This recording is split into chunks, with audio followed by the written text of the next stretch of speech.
All right, good evening, everyone. Sorry to start the meeting early, but it is 6:44. Everybody's here, so let's get going, except for Larry, but we'll get started.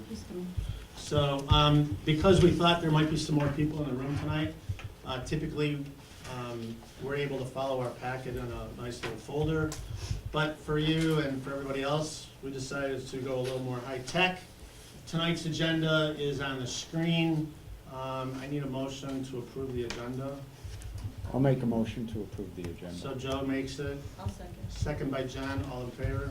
Aye. All passed. That brings us to the public comment section.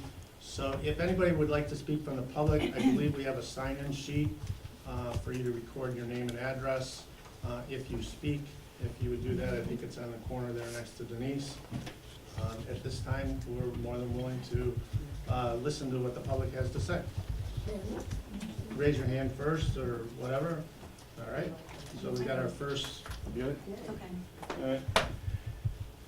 Good evening, I'm Walker Sharp. I live across the street, and I've been following this battle between the township and the library ever since it started.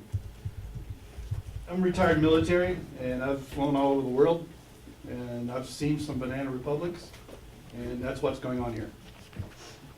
Rick Kowal and the trustees have hijacked the election that passed by votes.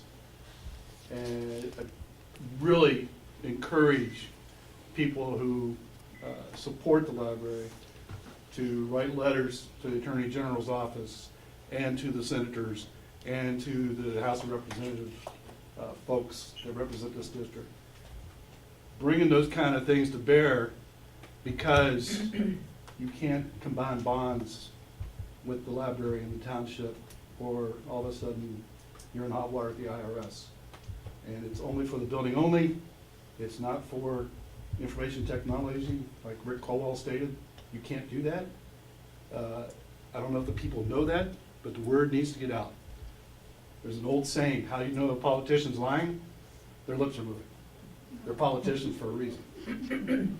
They're kissing the babies and stealing the candy at the same time. I really encourage people to contact their representatives, write letters, emails. You can use the computers upstairs to write an email to your representative. I've taken a look at some of the stuff that they said on the May 22nd presentation.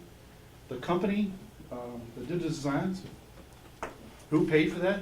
Where'd the money come from? The tax dollars? Did somebody pay for it out of their pocket?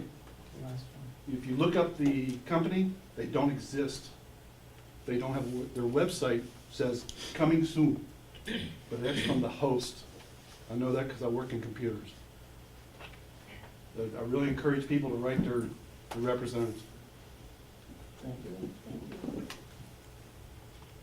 Anybody else? Yes, ma'am. State your name and make sure you guys sign in. Oh, you want to sign in now? After You know we're me. done. Teresa Johns, 9105 Steep Hollow Drive, White Lake. I continue to be disturbed by the rhetoric emanating from the library board regarding the library bond. At the May library board meeting, it was implied that the bond issuance process had just dropped in your laps, as if no prior information communicated to you regarding bonds, bond issuance, planning, protocol, or approvals needed from various departments such as planning and township board. This is simply not the case. With a little investigation, I was able to readily find information regarding communications to the library on bond protocol. There was a meeting with members of the library board staff, along with the township municipal financial analyst and bond attorney, well before the bond was put on the ballot. That meeting established the protocol and procedures needed to obtain the bond and the bond funds. In fall of 2016, after the bond passed, a meeting occurred with Sean from the Township Planning Department and two library staff members, Denise and Larry. That meeting discussed the protocol and procedures for the steps necessary for the library to complete their bond application. Additionally, Liz Smith was involved in the bond ballot and the negotiations for the library property, as she was a library board member at that time. She would have been aware of the meetings with the bond attorney and the planning department. She is also the township's library liaison and regularly attends your meetings. With a direct channel of communication, it is inconceivable that you would claim ignorance of bond requirements. Nothing should have been a surprise to you. If the library properly follows established protocol, the approval of the bond would not have occurred until approximately January 2018. This board has failed to afford the public of that information. The continued mantra from this board that the township is somehow at fault for not issuing the bond is a cover-up and failure to properly plan and execute a bond application. Your bond has not even gone before the township board for action because it is incomplete. You failed, not the township board.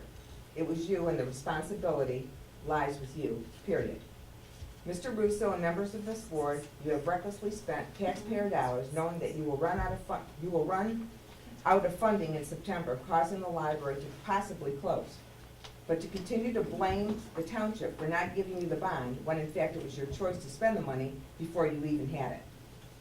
Friends of the library continue to stand up at township board meetings asking the board to release the bond funds, when in fact they should be asking the library board why they didn't do what was necessary to complete the bond application in a timely manner, and how this board plans to continue library operations to the end of the fiscal year, considering their current financial state.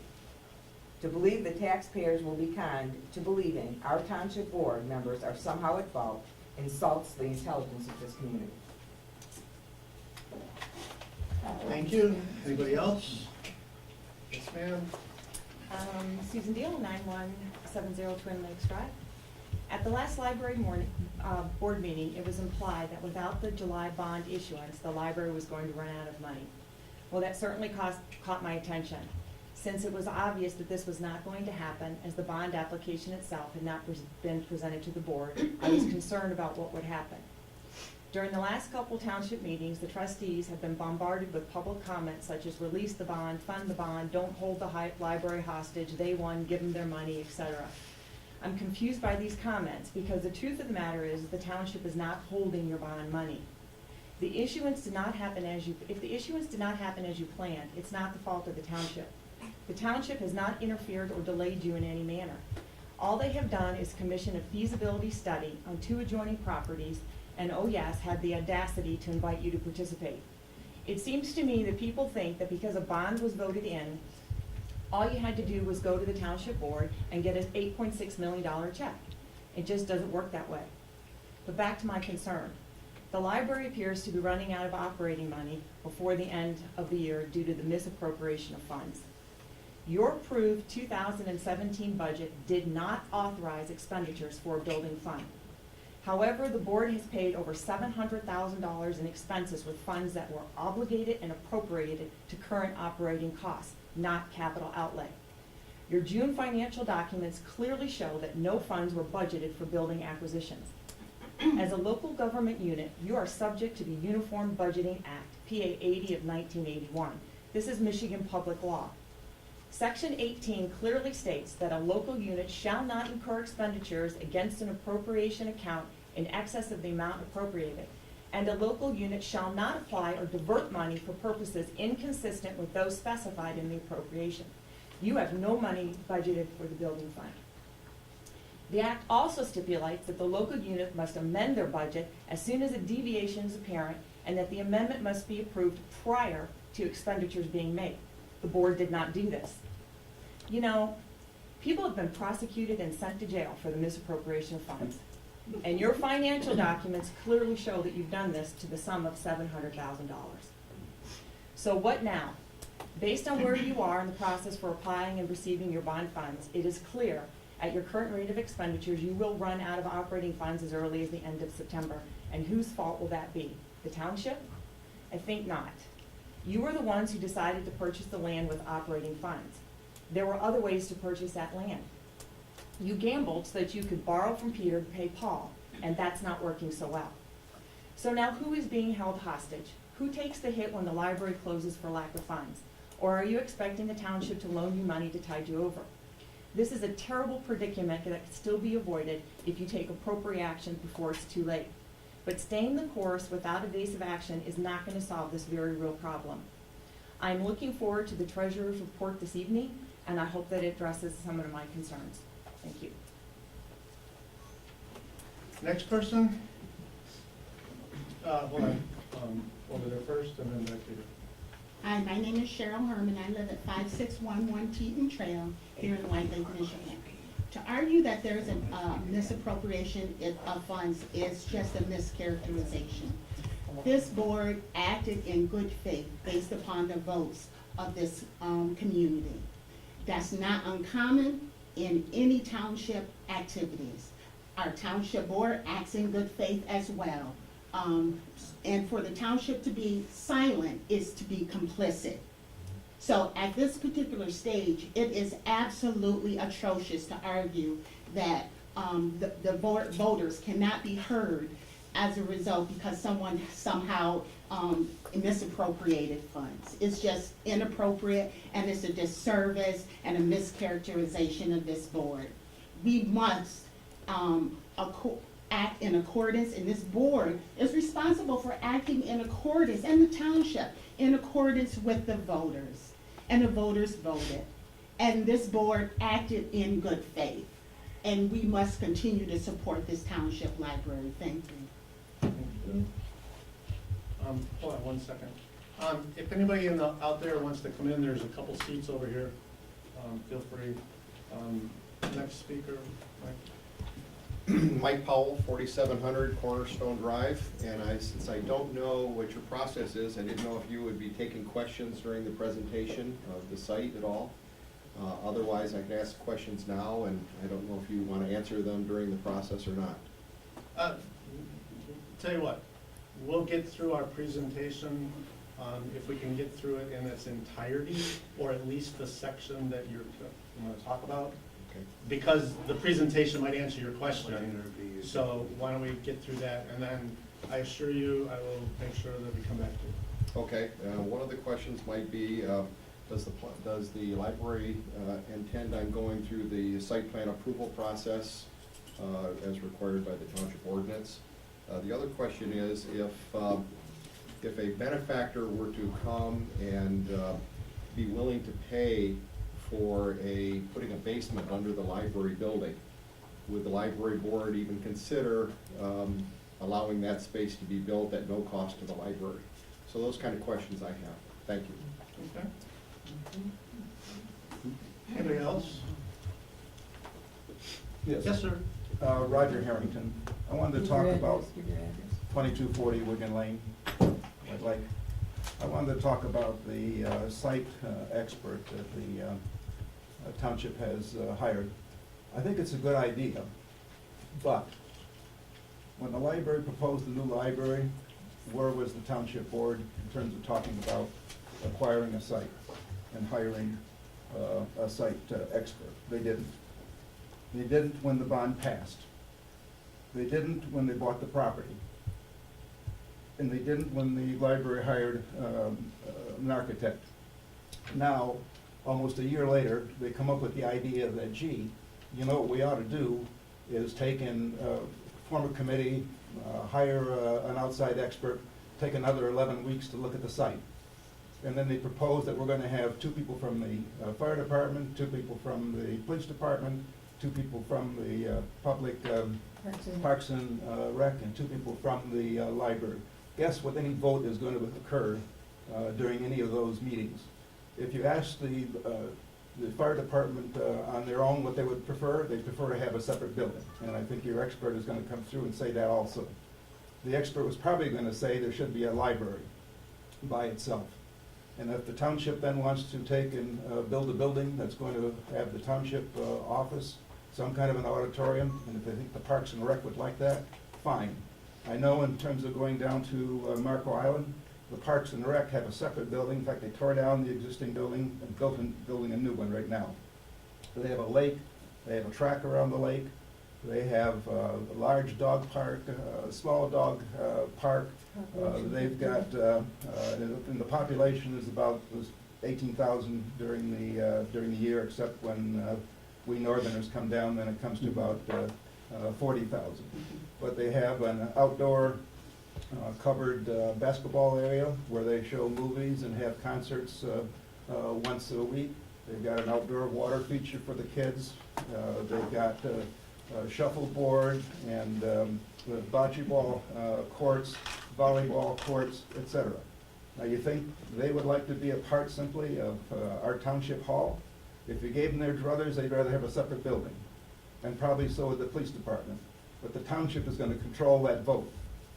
And so, if the library is only gonna show up with 2 votes, they're gonna get outvoted every time by the so-called independent board. And from being from West Bloomfield, I saw a large site selected, in which they built a separate library, they built a separate police department, and they built a township hall. When you go over there, the library is filled with cars. Township hall has about 6 cars for people either paying their taxes or pulling a permit. So there's really no reason to think that the library isn't the focal point of any community activity. And to try to come up and say, hey, we're gonna build this, and first of all, they're saying you're gonna put it in the basement, and then instead of 30,000 square feet, they say you're gonna get 22,000 square feet. Obviously, they aren't meeting the voters' expectations. And I think when the township sat around in their hands, and then they finally realized that they don't have the in-house experts to be able to plan that site, and they decide, now we're gonna take another 11 weeks. And then at that end of the 11 weeks, what are they gonna do? Are they gonna talk to the community and say to the community, here's what's being proposed? And they haven't even talked about how they're gonna fund the site. Are they gonna go out and get a bond passed?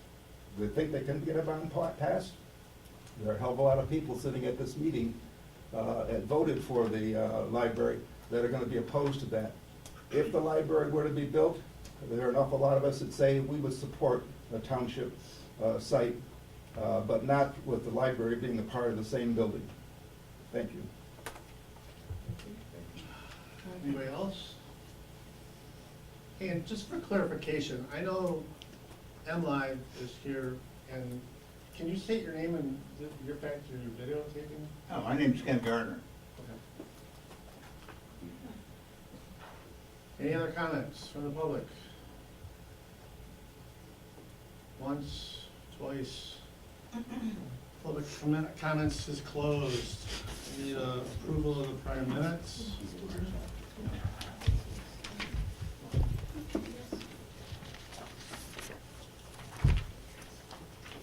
I'll move. I've got a correction to the spelling of Genesis down at the bottom there. It's Genisys.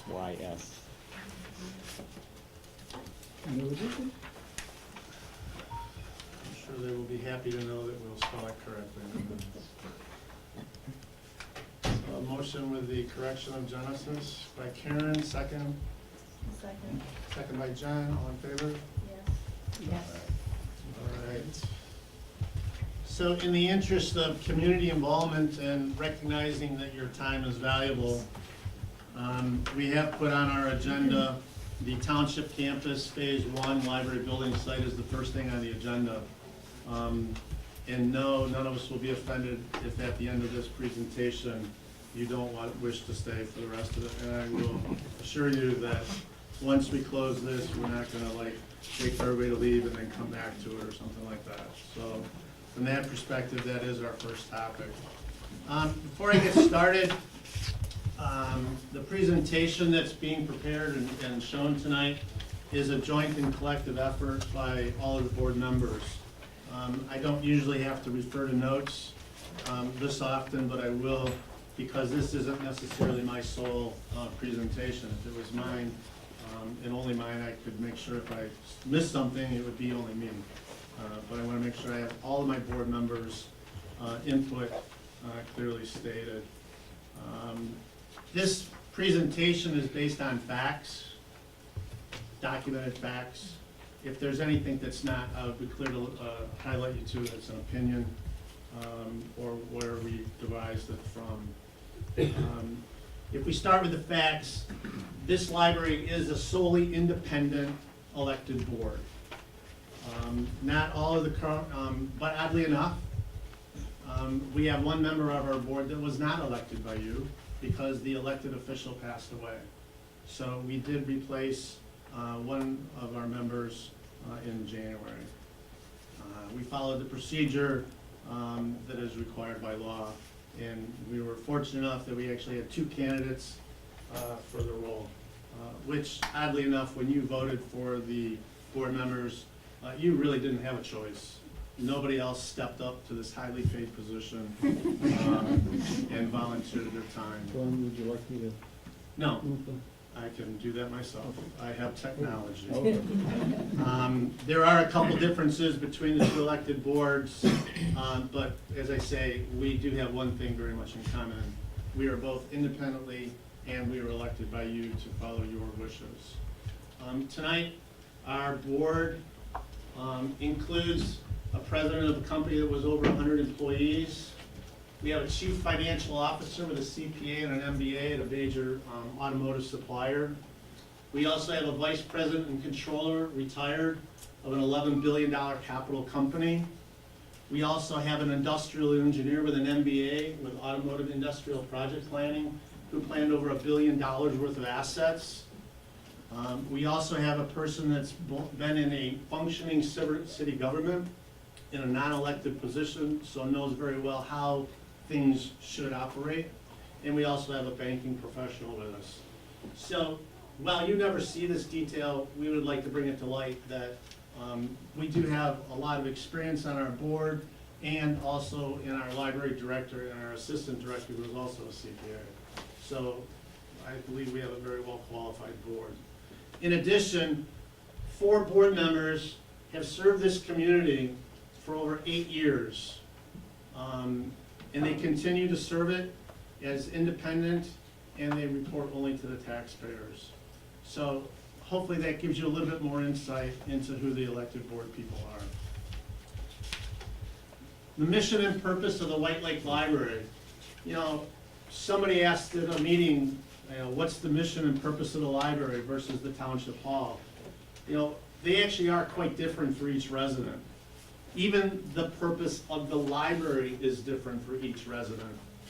Interesting, somebody said go upstairs and use the computers. Somebody else might say, no, it's child learning. The next person might say, do you know you can get I shouldn't say this on TV, you can get a color copy here a lot cheaper than you can someplace else. So it depends on what your source of, desire to do. But here we're leading in, it's the enrichment, it's the enjoyment, and it's the place where we go. Township halls are transactional, they're business oriented. So from that perspective, it is a totally different reason to come to the library versus a township hall.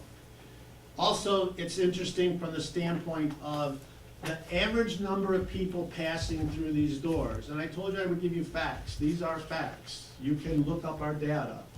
We have a door count. Thank you very much. You were all counted when you came in today. But over the last 5 years, we have served just under 85,000 people a year. If you just use simple math, that's over 7,000 people a month. And just using a simple 4-week, 6-day, that's almost 300 people a day enter this facility and use it for their opportunities to learn and enrich themselves. So from that perspective, we serve a lot of people.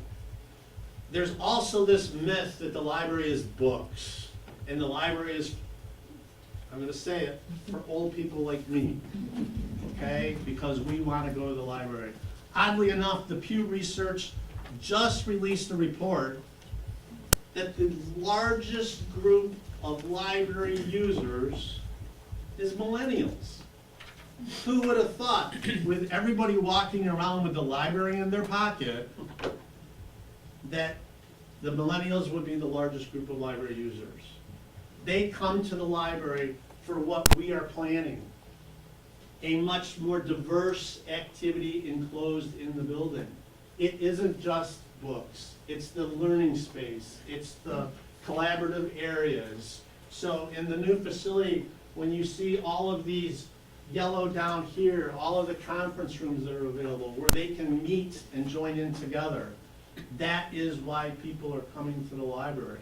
So from that perspective, don't count out the young people. They still use libraries. As we look at it, We also want to touch on the fiduciary responsibility of the operations. I hear all this misappropriation of funds and all this kind of thing.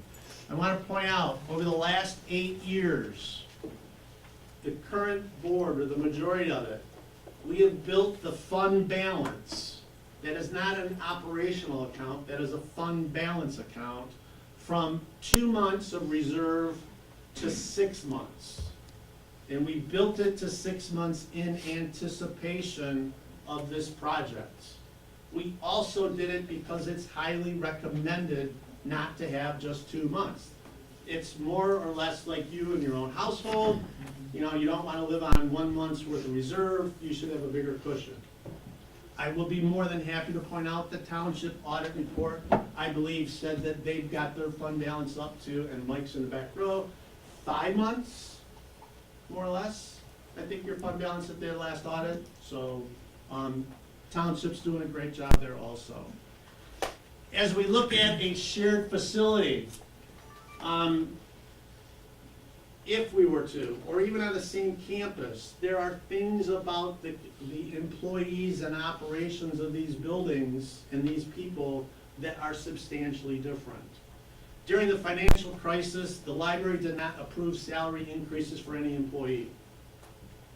And additionally, the library staff have been paying a portion of their health care for several years. It is not 100% paid by the township.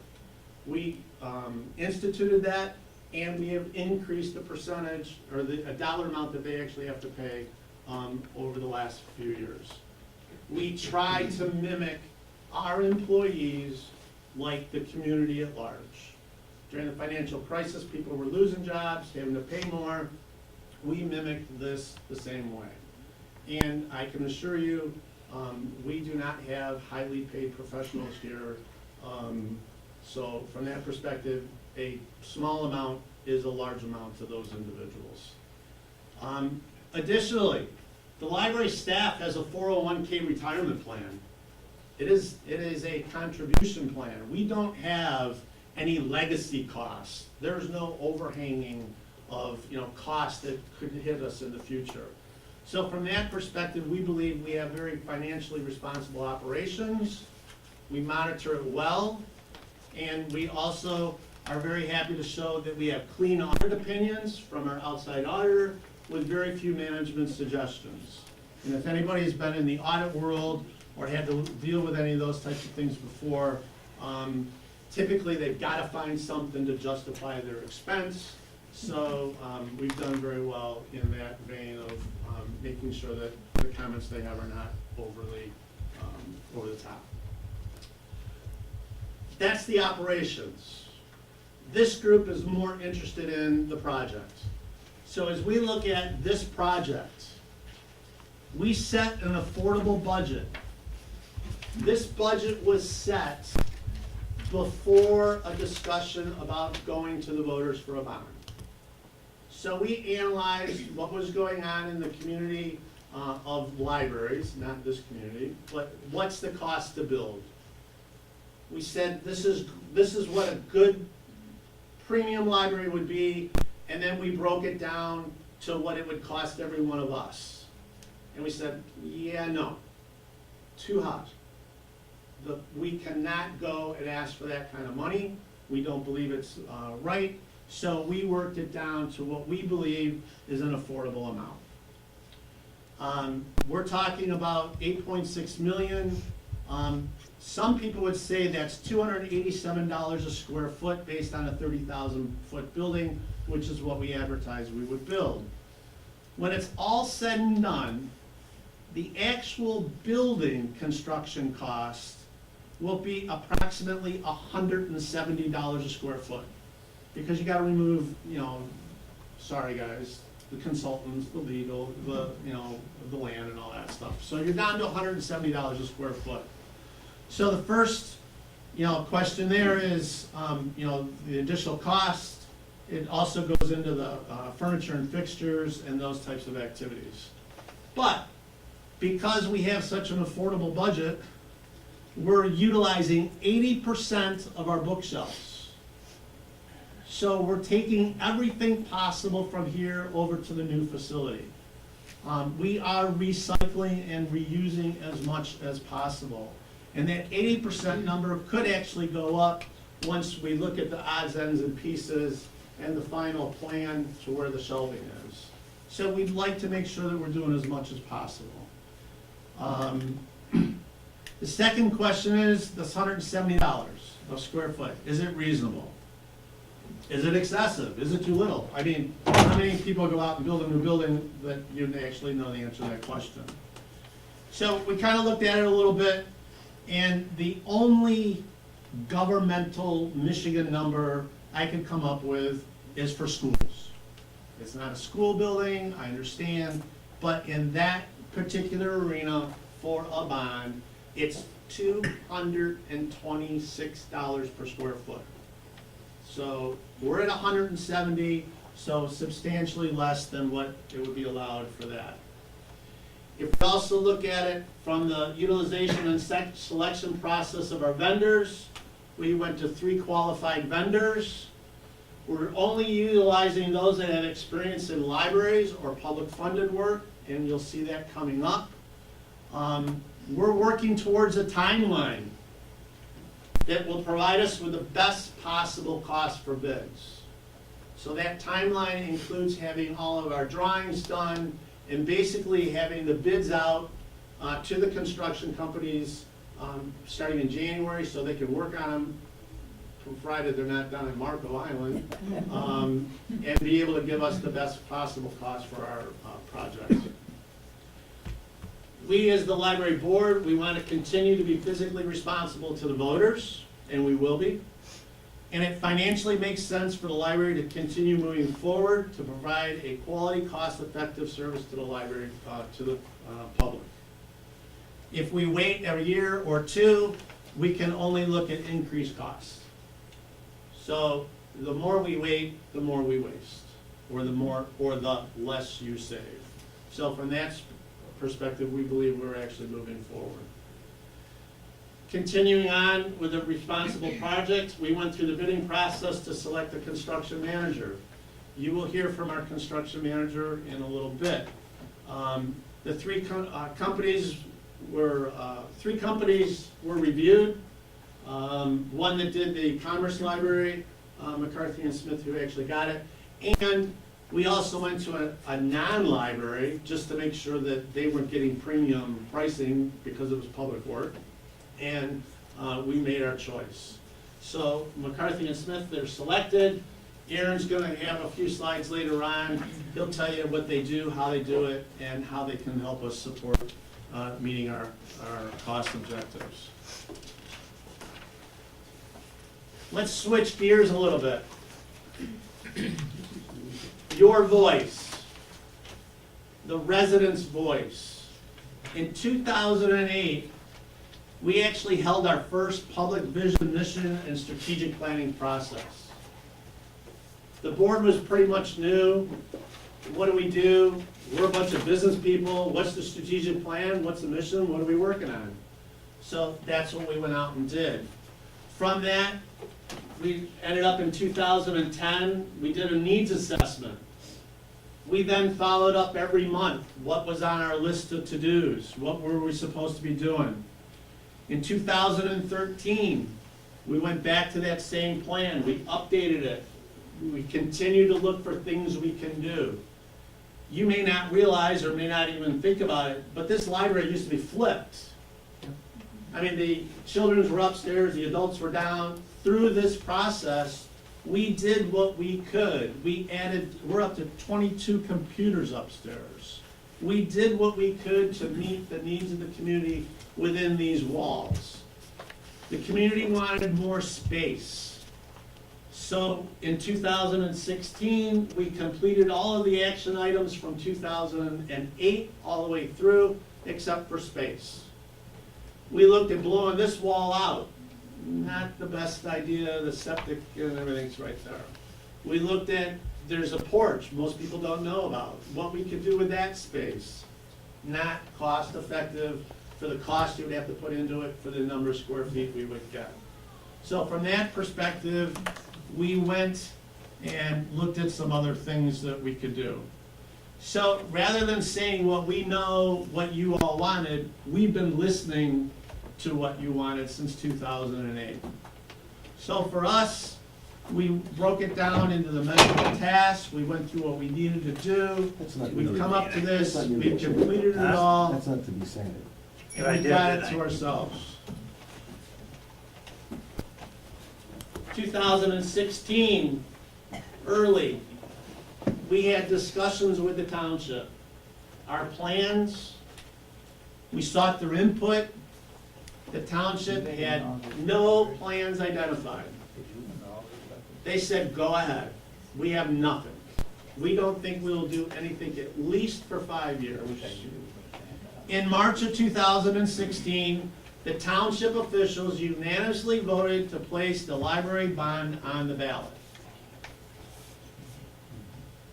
The library is a place of education, and I've been being educated ever so much on bonds. When you go to vote, it has a nice statement about what you're voting on, and then it has a cost. It's 0.41 mils, costing the average household of $73, and that's how you know if you're gonna vote with your pocket, if 73 bucks is okay, or if you're gonna vote with your mind and philosophy if the statement's okay. That $73, or the 41.41 mils, or whatever it was, is calculated based on the financial planner from the township that they've used before. It takes into consideration the dollar amount, 8.6 million.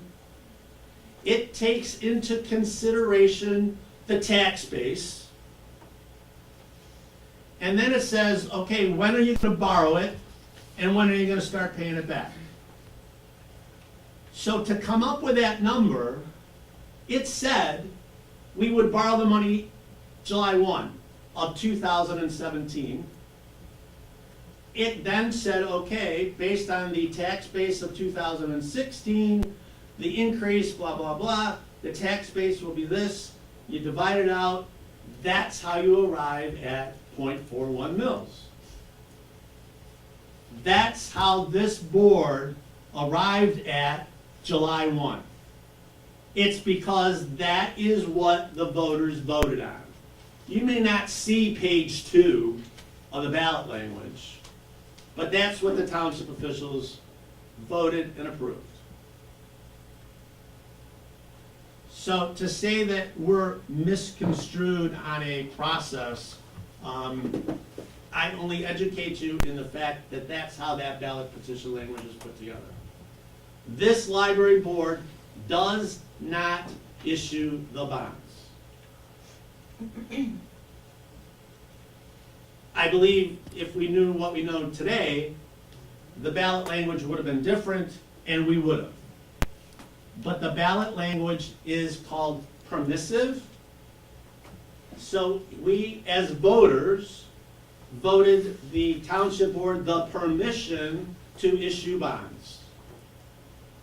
They issue the bonds. They have a bond attorney. They have a checklist that they have to fill out for the bond attorney. We, of course, will supply them with all of the information that they need. And in order to get started, it is a very minimal amount of information. It is actually information that we've already had presented before, so much of the information is already readily available to the township if they so desire to start the process. In August of 2016, it was supported by you all, and in the winter of 17, which would have been early, the strategic planning sessions were completed to allocate the 30,000 square feet by activity. We held more public meetings to figure out how many square feet each department's gonna get. Yes, we did hire a consultant for it, and yes, it was a lot less than $45,000. But it is a nice document. That document was delivered to the architects and I believe, Dennis, if you want to comment later, it was more than happy based on the fact of the information that they've gotten ahead of time. So from our perspective, this is where the voice of the resident is, and this is what we've been doing. If we look at the timeline of the information for the, provided to the township in early May of 2017, we actually selected McCarthy and Smith.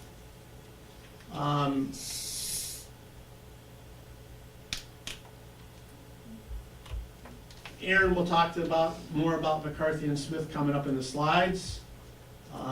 So the second we did was we interviewed architects. We hired C2AE March 8th. All of this hiring has taken place at library board meetings. Yes. It is a public meeting. Yes. Unfortunately, we didn't have so much public. Now we're lucky to see all the public.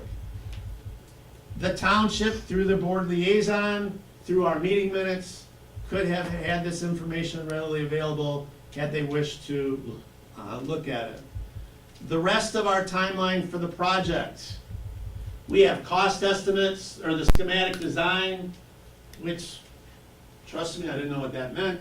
That's this, basically what's going where. Those things were done a little after June 15th. Our cost estimates are still started. They're not yet complete, but we're working diligently to have those done. The good news is the design development phase actually started prematurely, so we're overlapping and running in parallel. These guys just worked all day in the offices in Grand Rapids of C2AE, going through the whole cost estimating process and getting down to where we need to do. So in November construction drawings should be completed by the middle of November, which at that point in time, January 1, the site plan, the building permits, and the bids will be available. It's at this time we have had a very deliberate timeline in order to secure the best possible subcontractor pricing. We want to be the first ones out with new work to be done, so therefore we've got eager bidders because we are on a very affordable budget. So from that perspective, we need to get the best bids possible. Unfortunately, we've been getting a little pushback. Slow down, you guys are going too fast, you know, you should wait. This is 2008 to 2017. We're not really moving that fast. You know, we're doing things very deliberately. Our timeline is put together very deliberately to arrive at a building that's affordable yet presentable. So one thing, it's clear from the construction managers, any delay is going to impact the cost of the building. We'll either have to reduce the quality of materials, we'll have to reduce the size,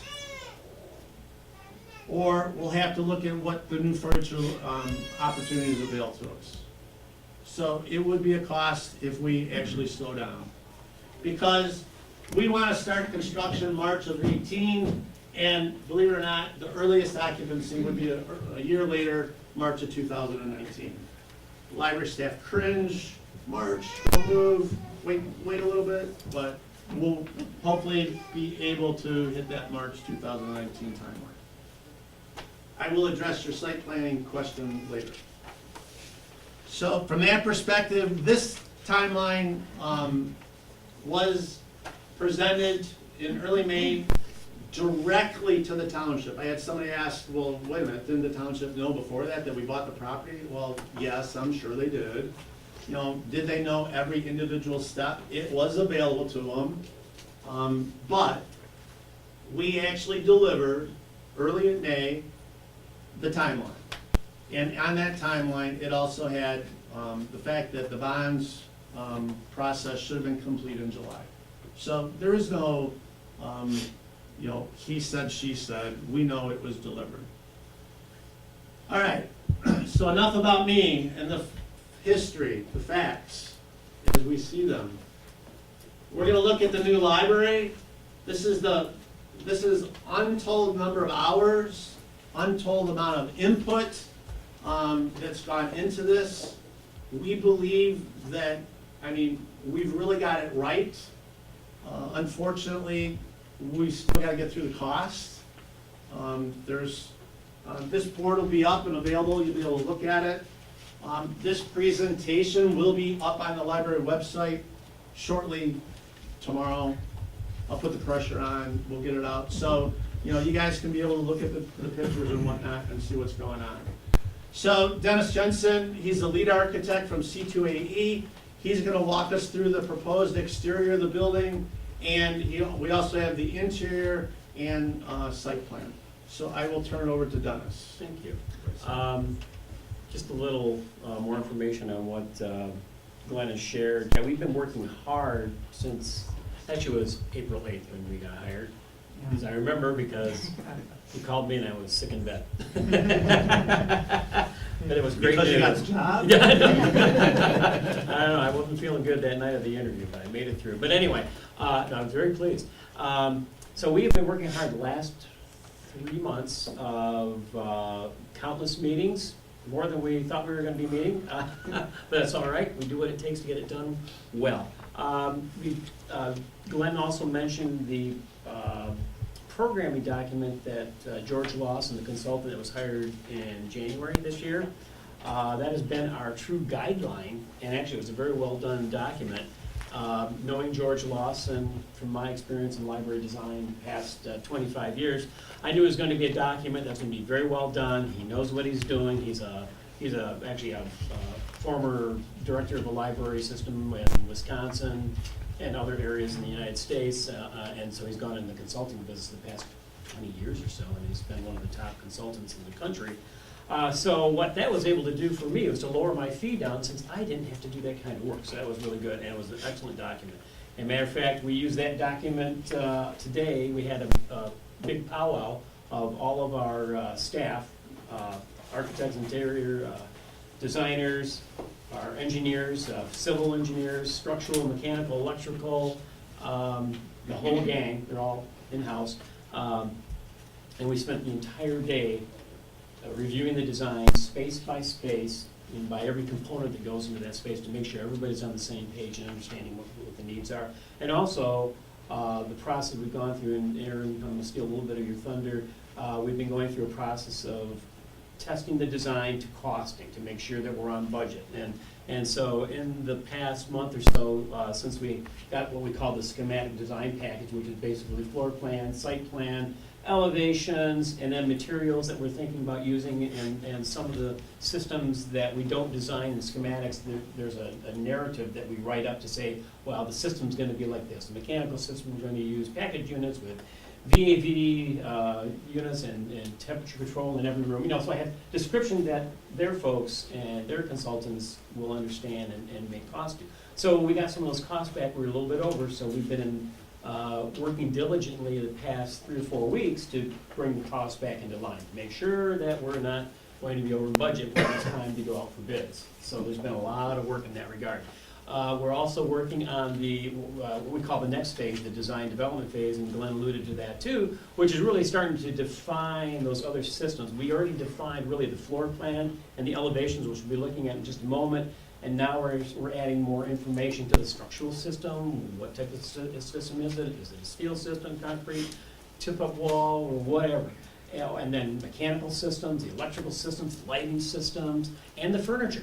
And all the furniture to try to fit into that budget. So all of that work was being done today, and all the specifics within the building. Probably we'll be doing that 2 more times, and I think one of the times we're going to get some of the board members to be involved there on the building committee to go through that process with us. But anyway, so as Glenn mentioned, let's see, which was the bottom one? This one? So I want to back up. Oh, okay.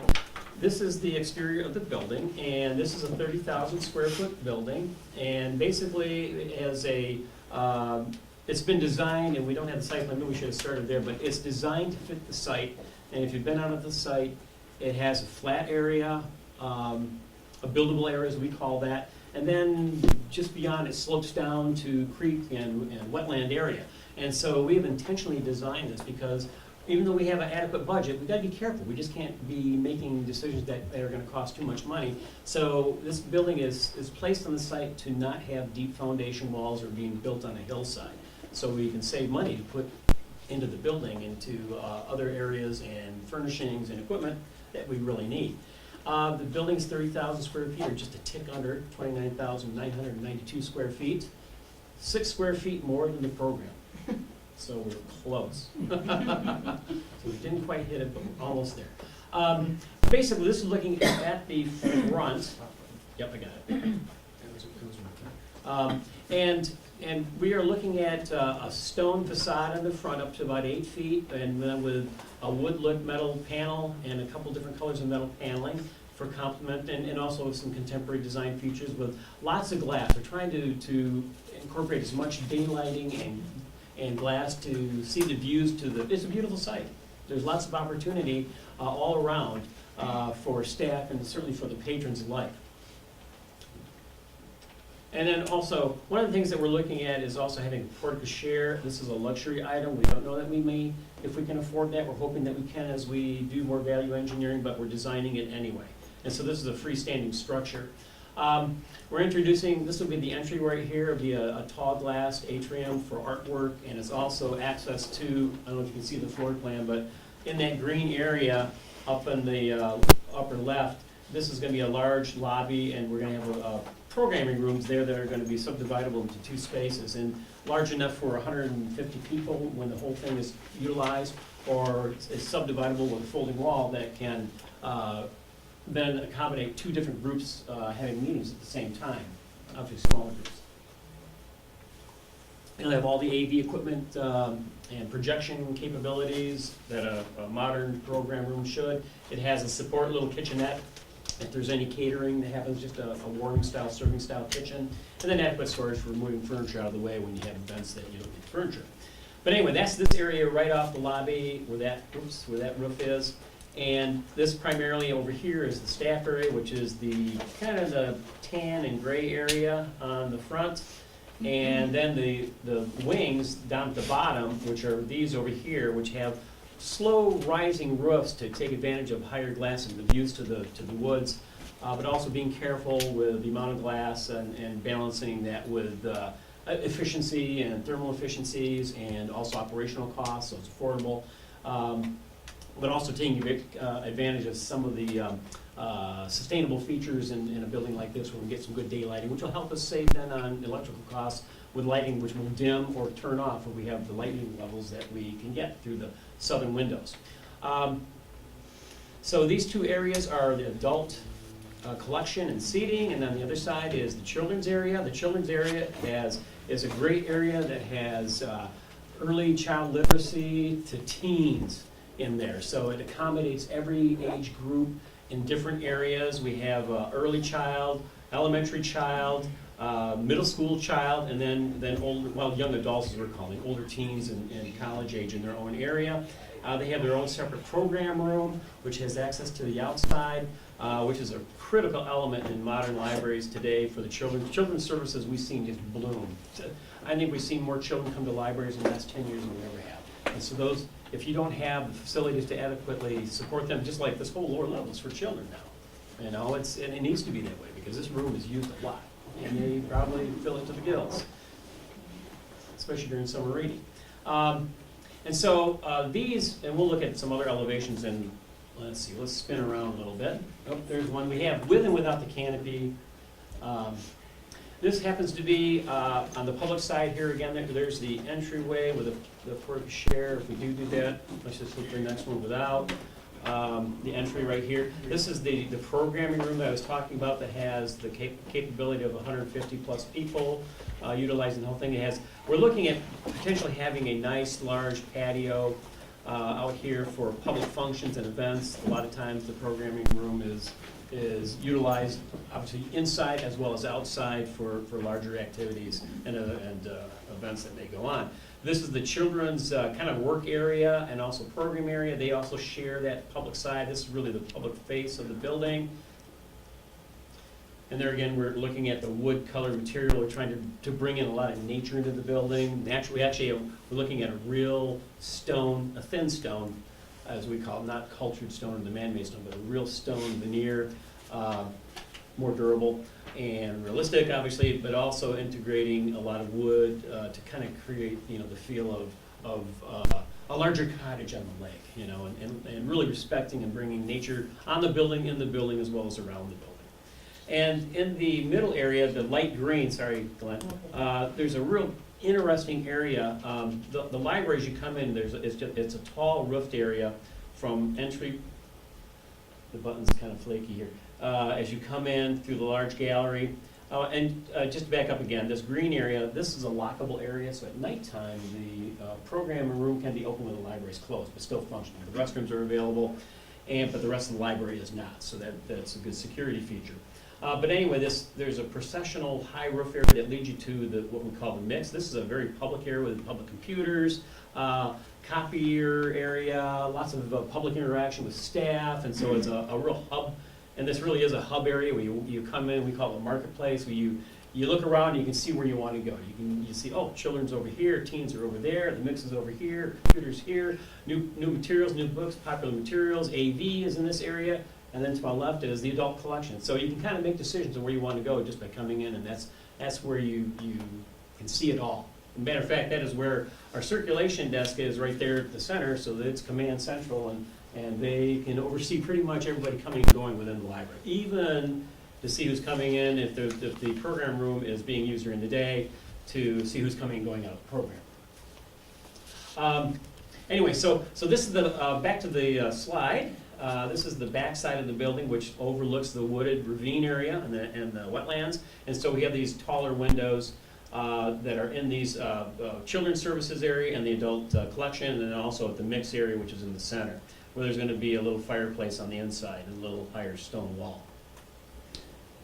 It's been a delicate balance. Erin has been holding our feet to the fire when it comes to costing. Stone is more expensive than the metal siding, and so we've had to pull some of the stone out, but we're only doing it in places where we can do that without compromising the building front. Want to keep majority of the stone in the front.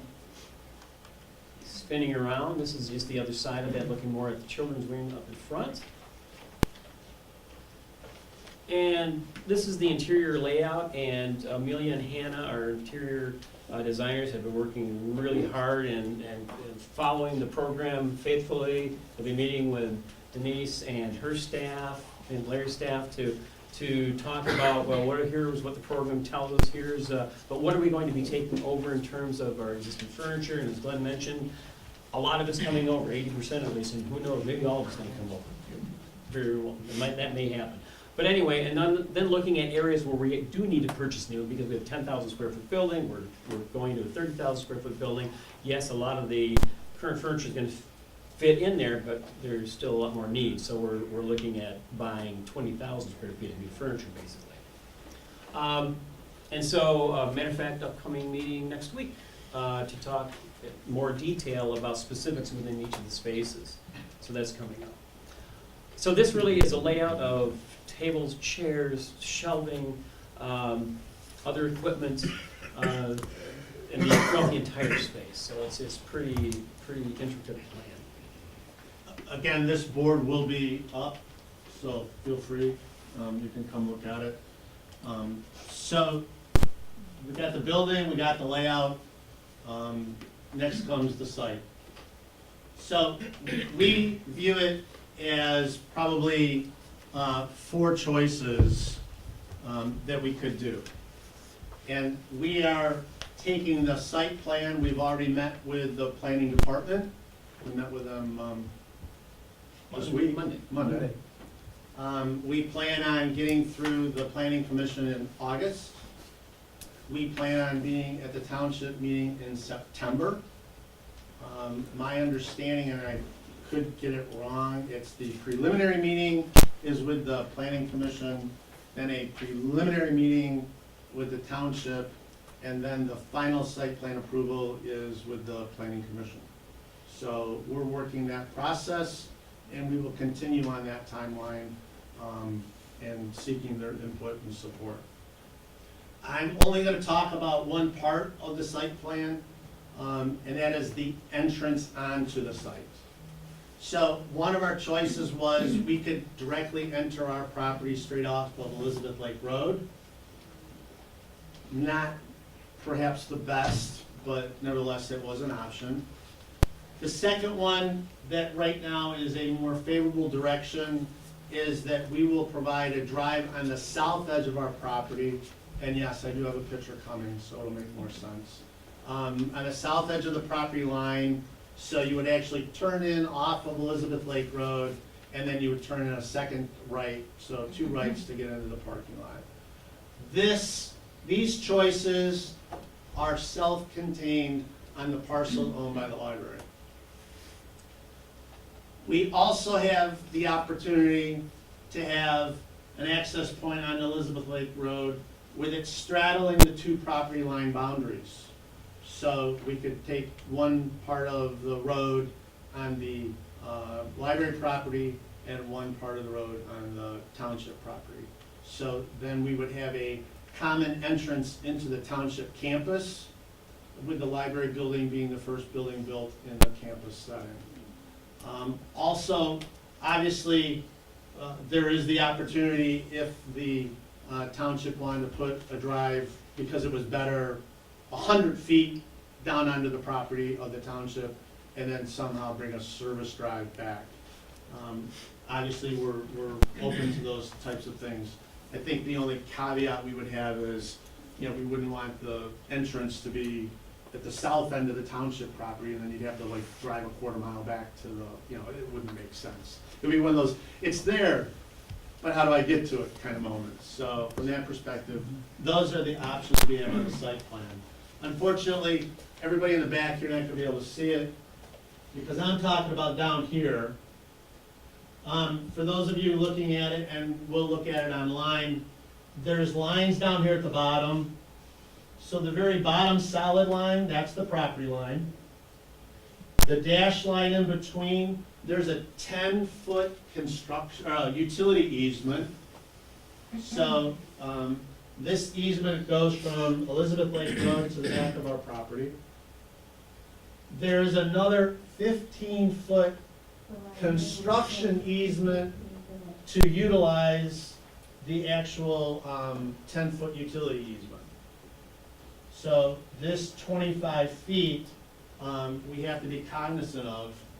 However, the library board, in our negotiation with the property owner, we actually put a sunset clause in on this easement. So if they don't use it in the allotted time frame, if they don't develop the 10 foot and put something in there in the next, I think I said 5 years? I'm pretty sure it was 5. So they've got 5 years to utilize this. If they don't, the easement goes away. So that was good for us, because then we don't have to worry about 10 years from now, 20 years from now, we got some beautiful trees, big trees, they come in and we lose them or something like that. So we're only talking about the site entrance. Like I said, we could have just went straight in. Not necessarily the best based on the curve of the road. So we went to the planning commission on Monday with this drawing. The drive is on our property line. It shows an entrance into the township campus. However, after seeing that, I realized if the entrance was there, maybe the road should have been straddling, but we can work on that. So this is how the 2 properties join each other. We also talked at the planning department that this right here is actually for the delivery truck. We're a part of the association, the library network, so it is a large truck that comes. Who knows, if the group planning the rest down here see a reason for this to come in, the road to continue, because I believe it was supposed to be Parks and Rec in that direction. Maybe this doesn't stop, it keeps going, and maybe that road would then come in straight. I don't know. those are the open questions, those are the open opportunities.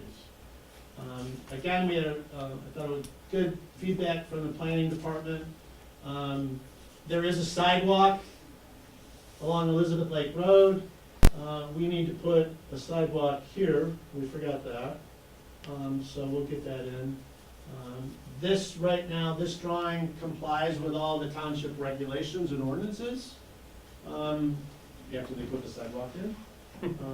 So that, and then, we're working on, some other areas, retention, water retention, and those types of things to make sure we meet the code. So, from a site perspective and adjoining, the other area to point out is there has to be road improvement on Elizabeth Lake Road. This is where the sharing of costs and saving the taxpayers, so our acceleration, deceleration lanes would then be utilized by both parcels of property. So we're not doing a curb cut here and 100 feet down, there's another one. So we will work to do the smart things there that we need to. So this is the site plan and the process timeline that we're working towards. So August Planning Commission, September, we plan on being at the township meeting for that. Walking backwards, I'll take back, Dennis was talking about the topography of the property and the layout of the building. So children's area, adult area, and it's hard to tell, but these lines are the gradients of where they fall down, except for these lines, those are all, footpaths and trails that, we could be added later. We can only do so much with the money we have today. So, this is the site plan. So, I believe, I've got it somewhat memorized. Before we go on, let's finish up. So Aaron from McCarthy and Smith is here, so we will let him talk about. I'm gonna stand up. I've been in the car a lot today in Grand Rapids. Good evening. I'm Aaron Phillips with McCarthy and Smith. And with me is Tim McCarthy. I'm the project manager for the new White Lake Township Library. Tim will be the project engineer. I get a lot of questions from friends and my wife and others. What do you do? Don't understand what you're. You're changing. Oh. Don't understand what you do. That's what I'm here to tell you about tonight. A little bit about what we do, a little bit about how we do it. Again, McCarthy and Smith, we're celebrating our 52nd year in operation. 62, that's correct. Our mantra at McCarthy and Smith is plan the work the plan. And I think you can see tonight that we as a project team have been diligently, I don't know what I'm doing, sorry. Kids, Millennials. Got buttons. So a couple photos. Again, it's a beautiful site. We're excited to be a part of it. So, you got the next one? Perfect. So, basically, two different arenas that we perform. First is pre-construction services. That's where we are now. We are in pre-construction. Some items, not all that apply to the new White Lake Township Library, project planning and scheduling. You've heard tonight from Glenn, a lot of scheduling. We want to hit goals. If you don't have a target, you can't hit it. It wasn't just me. Maybe it's Didn't a touch timer it. on it, I don't know, that's interesting. Yeah. Feasibility study and building assessments, which have been done previously. Budget development done previously. Bond assistance done previously. Estimating and value engineering services. We partner with C2AE to further develop. Everyone wants to see these pictures. No, nobody just wants to listen to this. That's right. I'll go through it. Constructability reviews, zoning and permitting process. These are all items that the project team, specifically McCarthy and Smith and C2AE, a lot of work behind the scenes developing that plan. I'm getting busy. Let's talk about construction. That's the fun part. project control and documentation, that's a known. Work plan development and scheduling, and not on here is the bidding procedure. So with public work, which we specialize a lot of municipal work, notably the Plymouth District Library, I don't know if anyone's familiar with that, Redford Library. Very, very nice projects that we like to highlight. The bidding process, as Glenn alluded to earlier, that's all strategic. The construction market right now is certainly on an uptick, which is great for everyone. It is strategic on when we bid these jobs out, i.e. the winter time. That's your ideal time. Hopefully it's not too much snow out this year, but it probably will be snowing when we're bidding this out. There's a lot of estimators out there that will be bidding on these projects. It is a public bid, so it's kind of an old school process. We get paper bids, sealed envelopes, so bring them here to the library. It'll be a public opening. Public's welcome to attend. It's kind of exciting if you've never been to one. We'll read the bids aloud. Bids will be tabulated. We will conduct post-bid interviews with the apparent low bidders. The project team will select the bidders, and it's off to the races. Again, as Glenn mentioned, he stole some of my thunder. We are under a very tight timeline. So once we conduct post-bid interviews, several weeks later, after payment, labor, and material bonds have been gathered from contractors, we'll start grading operations and get foundations in very quickly.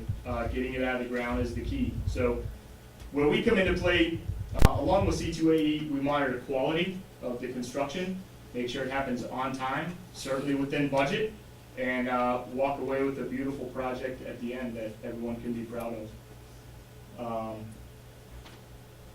That's all I've got. No, Oh, excuse me. you forgot. Well, so what we've done so far. Oh, God, I forgot this slide. What we've done so far, so from early spring, McCarthy and Smith C2AE and the project team have been working diligently to create what you've seen tonight. The process so far. So a couple photos here. This is just charrette that C2AE likes to perform. I've never been through one of these. It was a phenomenal experience. We've been teaching a lot of new stuff. You really have. They do an excellent work. It's a process that involves shapes and a lot of colors to determine the needs of the library staff. Denise and her team actually got in some of the working staff here to say, hey, what do you guys see as problems? Where do you see the need for this and need for that? And that was developed to develop this. So it's a good working model of what works every day. It's not something that C2AE regurgitated from a job 10 years ago. It is this project that it's a standalone individual project suited to the needs of the White Lake Township Library.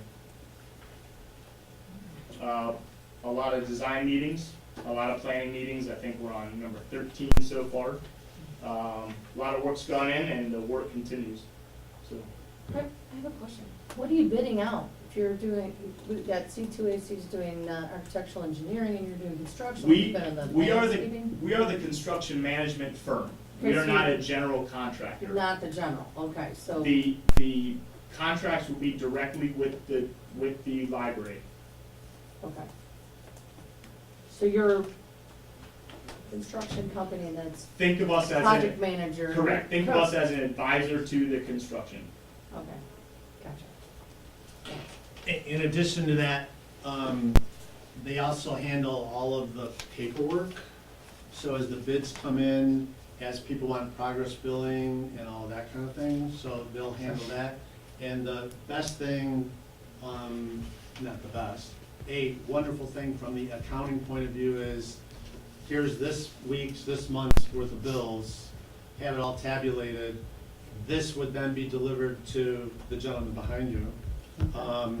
And then to the township for their review, and then they can cut one check back to McCarthy and Smith. And you then pay they you gotta pay the write all the vendors, rest of the okay. vendors. And then there's all the liability and paperwork and all of those kind of sign-off things, so they manage all of that. And with having the background in public building, we have a fiduciary obligation to you as taxpayers. It's open book, it's 100% transparent, Okay, so. so you're gonna be the one that's gonna decide which construction company is gonna be the, or general is gonna be the best.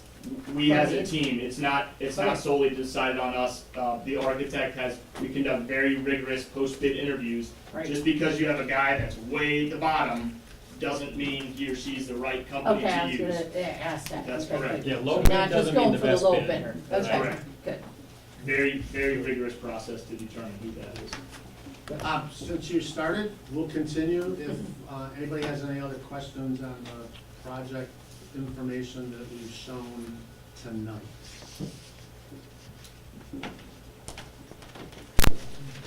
Feel free, Mike. Yes, I had a question. You answered the site plan approval process. I just had a question, and the manager and maybe the architect might be able to help. A couple questions. Cost per square foot, is it less costly to construct a basement and/or a second story than the main level of the building? If someone were to pay for the increase or the adding a second story or adding a basement, would that cost be less than the cost of the main floor, the main structure? I think at this point in time, it's unfair just to ask a general question Yeah, okay. because of the specifics that each facility would require All right. and the Too many sites. variables. So, The next question I had was, if someone were to step up and agree to pay to put a second story on this structure or a basement, would the library board consider that possibility? I would think that, of course we would. I mean, but it requires, detailed information, not just, Joe Schmo wants to build a second floor. Understand, so thank you. That was it. In, also, just for the public, we as a library board, we did invite the advisory committee to show up, so they would have the information to see this information. And I know Mike is on that team, so thank you for showing, and I know this is easy, and I know Mike is on the team, so. And I actually don't know our police or fire chief and senior director, so I don't know if they showed. Yes, Mike? Glenn, I'm wondering if Eric Klooster is here? Eric is with Inform Studio. So stepping in for Gina. Yeah. So Inform Studio was the firm that was just recently hired. I did reach out, and Gina was the partner. She respectfully declined. She was out of town, didn't want to miss this, but anyways. So nice to meet you, Eric. Welcome. They're actually, we have a printout of the presentation if you want to take a look at it. So, anybody else have any other questions? Yes, ma'am. You're talking about the space to accommodate events, parties, things like that. Is this something that the library could generate some income off of? We have not addressed what a rental fee could be. Okay, I think certainly we will look at cost recapture at a minimum. I mean, somebody's got to clean this, sure. that type of thing. But yeah, I mean, yeah, we'll look at the revenue generation opportunities based on, the size. You want to have your wedding? Well, yeah, I mean, if you have the space. Again, are you prepared to, you're gonna have a big truck entrance, you could have caterers coming. Well, careful, the truck is over here for Okay. books. All right, There is a kitchen, but, there is an entrance from the direct outside, so yeah, you can bring in your crock pot and all your food and stuff like that. And it is specifically designed for that, and designed, as Dennis said, the media is set back, so you're not, if you did a business meeting and a business presentation, you're not like me running across in front trying to fix something. So, no, we will look at all those opportunities. Yes, sir? You mentioned the sealed bid. These are general contractors. No. They're specific, like That's plumbing, heating, That's correct. so you're gonna have a whole stack of bids. Yes, sir. Yeah, so we actually write scopes of work. So once we get the construction documents, one of our specialties that we do, we go through and dissect individual components of the project and assign scopes of work based upon, like you said, heating, cooling, plumbing. Well, then aren't you electrical. guys really acting as a general then? There's a couple different setups, but in a typical general contracting setup, the general contractor makes a fee off the bids. We don't do that. Our set fee is pre-negotiated at the very start with the contract, so we make no money off of how the bids come in. Well, then there won't be a general. Correct. Correct. These are all prime contractors to get them, that's the biggest bang for your buck. There's an electrician, there's a plumber, there's a heating, cooling guy, et cetera. Do you look at performance bonds? Yes, sir. State of Michigan requires anything over $50,000, or if we have little experience or have any reservations on someone, we'll ask them to pull a PLM bond, and that'll be held by the township library. That's held, it's all insurance. Yeah, I think the first one I learned about on a performance bond was, even though your landscaping is less than 50,000, you might wanna get a bond on it. You got a list? Go ahead. Actually, yeah, I have another question, talking about, utilizing everything here, that's awesome. Will it be a green building by recycling and reusing? Are you gonna market that, so to speak? Yeah, we'll be for yourselves? specifying, high recycled content materials as much as we can afford. Okay, Some things are terribly expensive, sure. and some things are more affordable, so we have to make very careful decisions and selections. But yes, it's gonna be a really sustainable building. Okay. Won't be LEED, but it'll be very close to a So certain- there's a cost to be a LEED certified Okay. building. We believe, through our architecture and our construction manager, we can get all of the benefits without going through that process. So it is very, perfect example, in the site plan, there is permeable pavers to reduce the retention pond size. So we looked at a whole parking lot, and it's way too expensive. So, there's the balance between it, but in order to make the site plan look better and how it is, if we put in permeable pavers, then we can get the LEED, water drainage versus, the regular asphalt, and then have a bigger pond and put a fence around. So, yeah, so we're looking at all kinds of things like that. Also, the way in which the building sits on the property was specific for the wind and sun. So, yes, it follows the topography, but also where the glass is placed. So there's a lot of I that was kind of wondering thought about put the in. lighting and. Yeah, daylight harvesting, as we call it, fancy Right. term for So, taking in the light and spreading it around. one of the things that was interesting, the first drawing, the heights were 26 feet, 28 feet. Yeah, that looks like a lot of wasted space. But more importantly, if we bring it down 2 feet, then you get into a standard size window. So those windows are cheaper, we bring down the roof line, we save the material on the outside. As the last meeting, they're looking for every $10,000. I mean, we're in a budget process, so, bringing it, scaling it down. The building, last floor plan, I like to, from perspective, people have come to the meeting, they don't get to see all the details every, once a month, we see it a couple of more often. The drawing before was 30,800 square feet, we had to get it down, get it to the commitment of the 30,000 square feet. I thought it was pretty interesting from the perspective, all they did was took 30 inches off the outside wall and kind of just shrunk it, so. We had to do a little bit adjustment inside too. It sounded pretty simple So, to me. yeah. That's all. There's more work involved It's all than just on the that. I wish it was that easy. So we're looking at all those different types of things. And if you're using all this stuff, you said that you'll need furniture and things like that.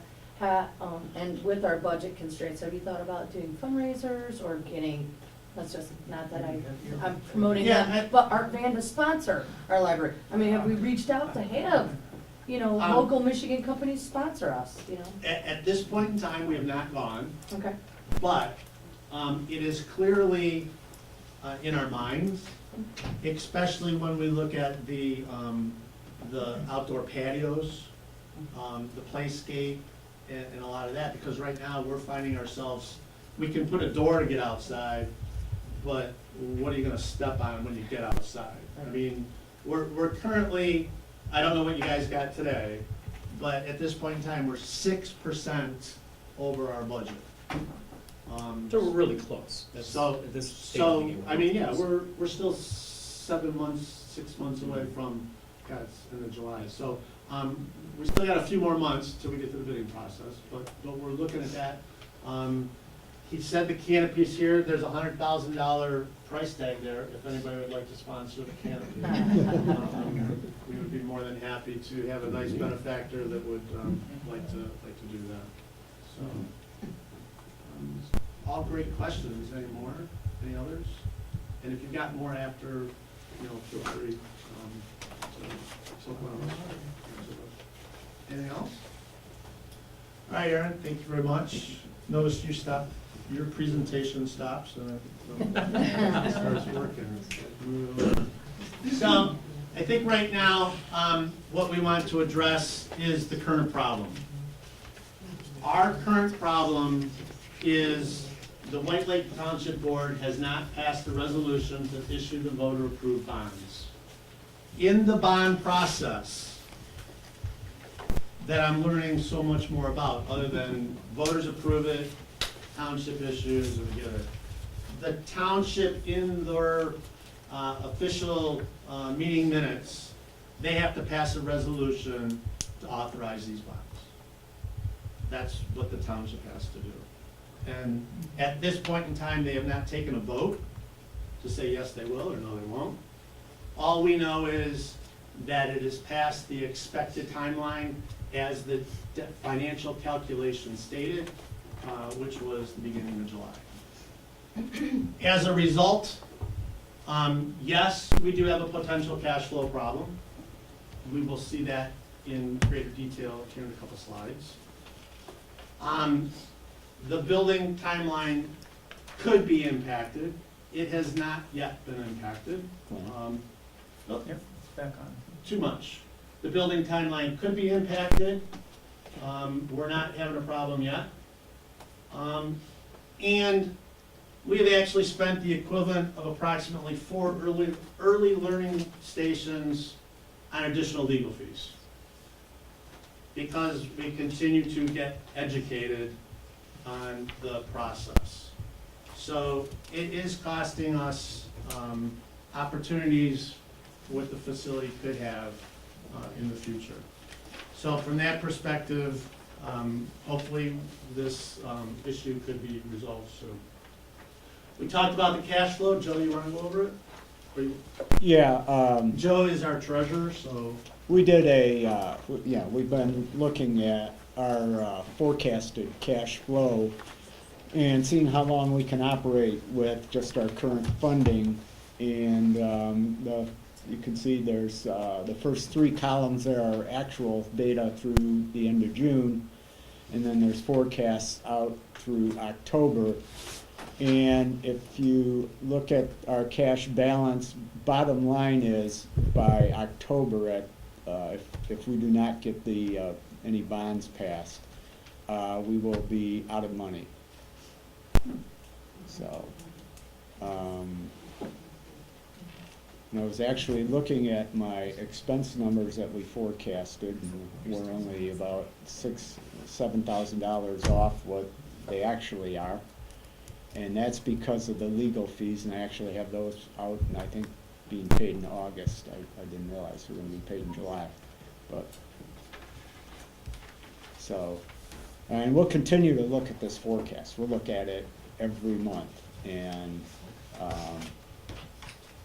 potentially we will have to make, depending on what actions are taken or not taken, the board will have to take actions on the money we spend. In fairness and in full factual information, this cash flow has been provided to the township at the request of the township. I will highlight that the personnel costs I mean, if I look at this from a businessman's perspective, if the library was a business, our largest creditor is the township, and that is only because they process our payroll. So they process the payroll, we refund them, and we go from that perspective. So the top line is the personnel cost of the library on a monthly basis. So from that perspective, June, like what happened, they get paid 3 times that month, so it's not like bonus checks or something, it's just the way the calculation goes. So we are working with the township from the perspective of, maybe they hold this in some form, receivable, loan, whatever document that would be required. And if we add those up, that would negate the negative balance at the end of October. So there is a simple remedy, but then it does require the long-term fix. So there are things we can do. And like Joe said, we will continue to monitor the process and where we're at on cash flow. I'm sorry, Yeah, go ahead. at the beginning of the meeting, you represented that over the last 8 years, you've been able to change the reserves from 2 months to 6 months. Could you show me on that chart where the 6-month reserve is?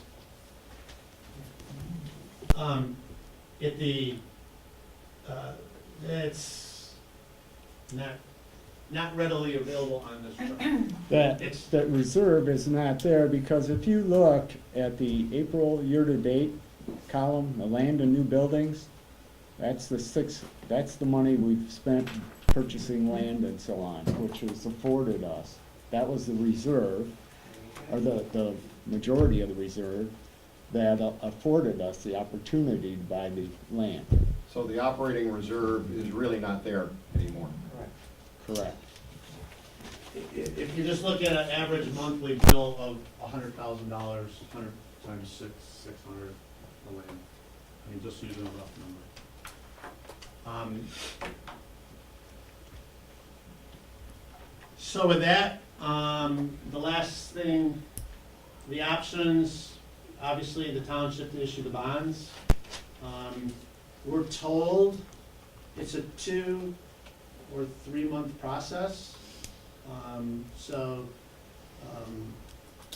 it could get, if we got going on it and moving on it, it could get through in 2 months.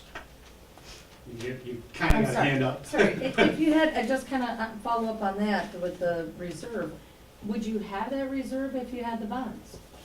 If we had the bonds, most definitely. Yes. You wouldn't have had to use The it. premise is this: we took money from the savings account, Uh-huh, we acquired the land, right. and then we would put the money back in the savings account when the bonds were floated in July. I gotcha. So we closed on the property 1 month, 3 months later, 4 months later, you put the money back in. Right, So okay.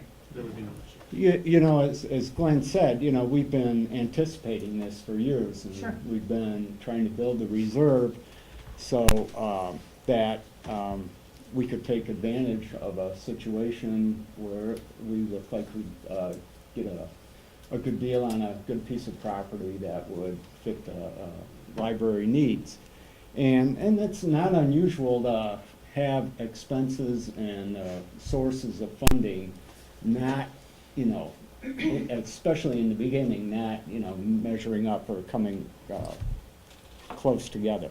And it's no different than the township has done. The township has gone out and purchased property without having bonds issued, and they obviously, I would think, had to use their reserves to do that. Yes, sir? Who owns the homestead that seems to be surrounded? Is that homestead, you know, where the house is there? On the township, on the library property, there is no building. Okay, And the township. The other, I only know about, okay. You guys didn't buy the house yet. I'm friends with those people. no, You this, know, it's- this is, you would have to direct that question to the They're hoping you township. guys pick it up. I'm- Yeah. I am They sure it is moved. no They're on White different, Lake now. I'm sure it's but no they're- different than somebody's seeing the new Little Caesars Arena going up and seeing dollar signs, Yeah, because yeah. they own a little piece of property. Sure. I'm sure the township will handle that, much like I believe there used to be a house in between the township building and the party store, so. Yeah. um, Need to buy out that campground. Yeah. Yeah. So, so again, our options, bonds immediately. Township's gonna correct the problem by creating or loaning funds, which I showed you, which would be a bridge. Yes, option 3 is, subject to further cash flow updates as we move along. We'd have to see a diminution in services in October, November. Certainly something that we will take all measures possible to avoid. The reason it's October, November, because all of us get to pay our property taxes, we get to see cash coming in December. So that December money is technically, or is for the following year, because some people pay their taxes in December. So there is revenue coming into the library in the month of December. So that's what we can do.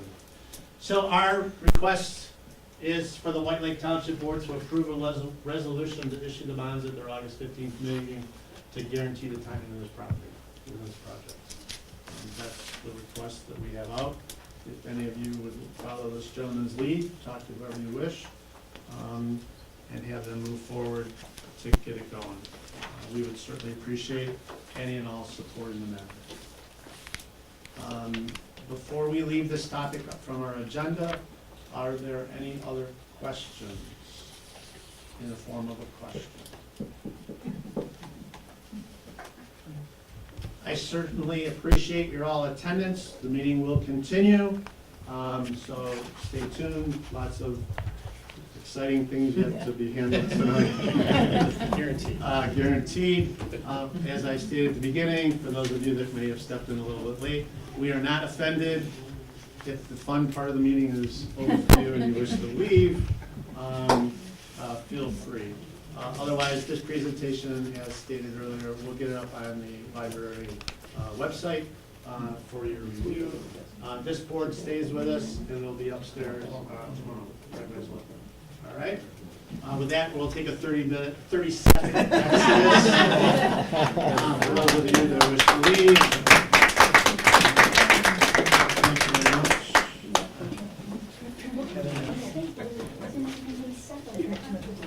All right, we'll continue. On the next on the agenda, President's Report. I'd just like to publicly acknowledge and thank everybody for their help and support on putting this together. This issue is causing a great distraction and drain on the limited resources. As a non-paid board, we've got people that are coming back from vacation just for this meeting to support us. People cutting short their first visit with their grandbaby. So from that perspective, and we're non-paid, and there is no line item in our budget for this. So all I can say is thankfully I'm in between projects right now. Otherwise, I don't know how I would get my paid job done. So from that perspective, again, I thank you all. Also, as an update, the advisory committee that was floated in May by Rick, which was outlined by June 23rd letter stating who the team members would be. That group has yet to have a meeting and has yet to have one scheduled. So if it's an 11-week process, if it would have started at the end of May, then God, we'd be almost done.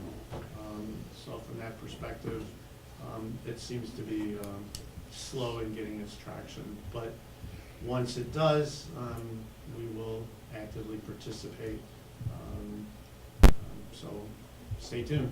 Question. Yeah. It's an advisory committee, so the results of that committee, then the township board has to vote on that, and the library board has to vote on that as well? Since the committee hasn't met, since there is no agreed upon guidelines, since there is no real input that has been heard from our side, I'm not really sure. I'm looking at it to help facilitate the site plan. Where's the drive? I mean, if the township wants to put a fire hall on the north end of their property, should our driveway be where it is? Should it be 100 feet further? You know, from that perspective, I look at it as how this advisory team can do a site plan. I mean, we show walkways. I mean, where's the connected walkway? Does it come in the right place? Is the road in the right place for acceleration and deceleration? You know, unfortunately, when you look at the property, the whole water retention, drainage, sharing of cost, when they want to put one building at the distance they are versus where our topography lands for our building, you cost more by trying to save money to pipe, you know, move water that distance. So from that perspective, they would have to look at the things that are doable and not doable. I believe it's just, I don't know what authority this board had, or this advisory team. I mean, in my perspective, it's just a way for the township trustees to get input from working level people about what it could be, because, I mean, obviously the police chief isn't a site planner. I mean, we value and input the fire department's input into our site plan. I mean, our site plan has enough flat land to drive a fire truck around it. I mean, that's the input we need from the fire department. We don't need the input from the fire department. Should the children have 427 square feet, or should they have 500 square feet? I mean, that's not their role. So this advisory committee, plus the sheer number of it, I don't know how you're gonna get that number of people to agree on a meeting date, but they haven't even started yet. Yes, ma'am? Are they, and I was just thinking, are they getting paid overtime? Liz, do you know? If they're gonna go sit on this committee and they're working later, are we paying overtime? Do you know?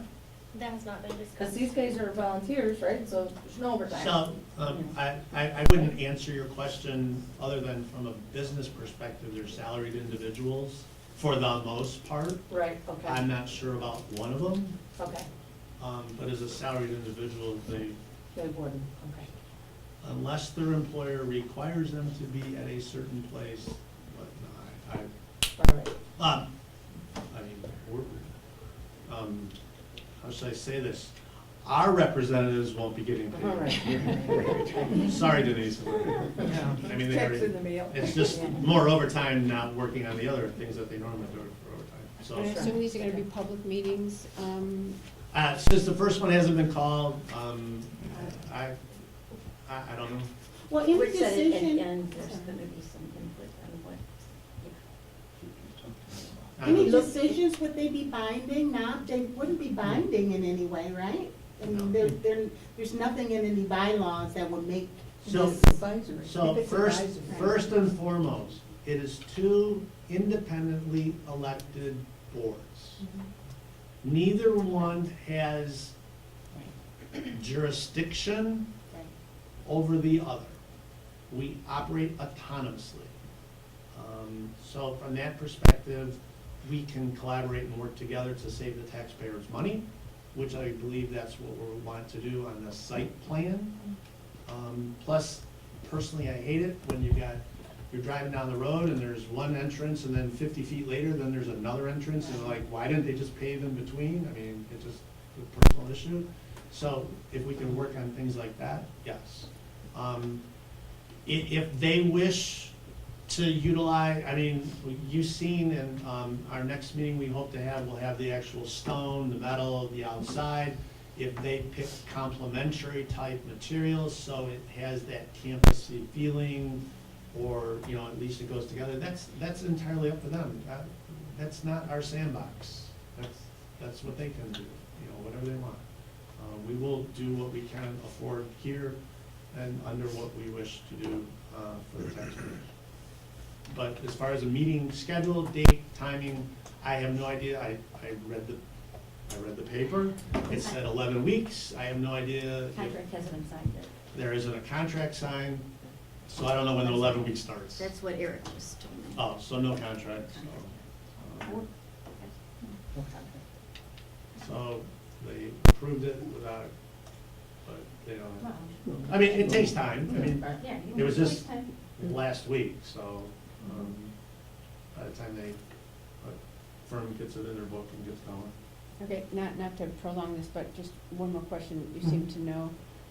So on their piece of property, have they mentioned, I mean, you mentioned the fire department here, have they gone that far as to place buildings on that property?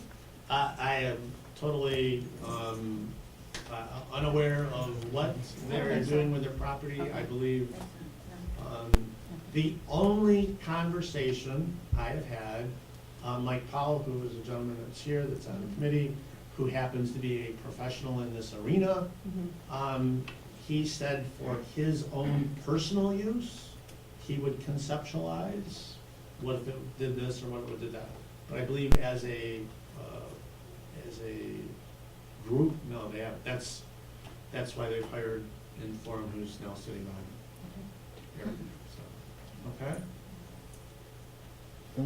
On that, to stay on the same thing, there was a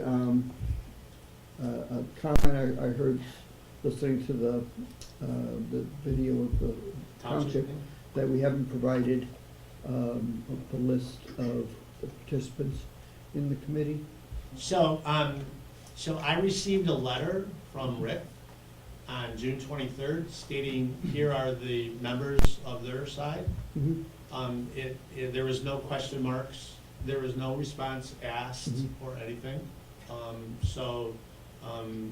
believe there was no response required on our part based on his letter. It was more informational, it wasn't a request for information. And I'm sure if there was a meeting, he would let me know and I would be able to inform our team members.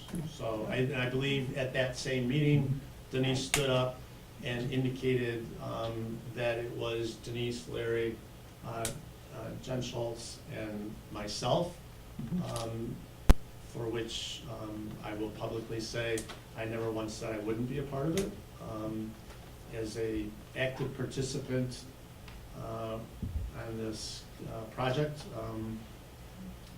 and God only forbid myself for saying it, with some time available at this time, willing to participate in it, but, no. Yeah, and at that meeting though, he said he didn't accept that you had to email him or something. I don't know if you remember that. Because it was getting loud in there, so just FYI, in case that's like something that's gonna be said, No, stop. I believe I saw the letter. The letter said 4 library members in the letter.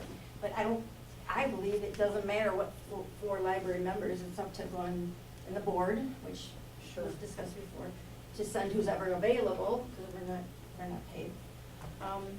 Oh, there you go. And wasn't asked, that's just my opinion. Just as a current point of reference, the library building committee has been meeting every 2 weeks.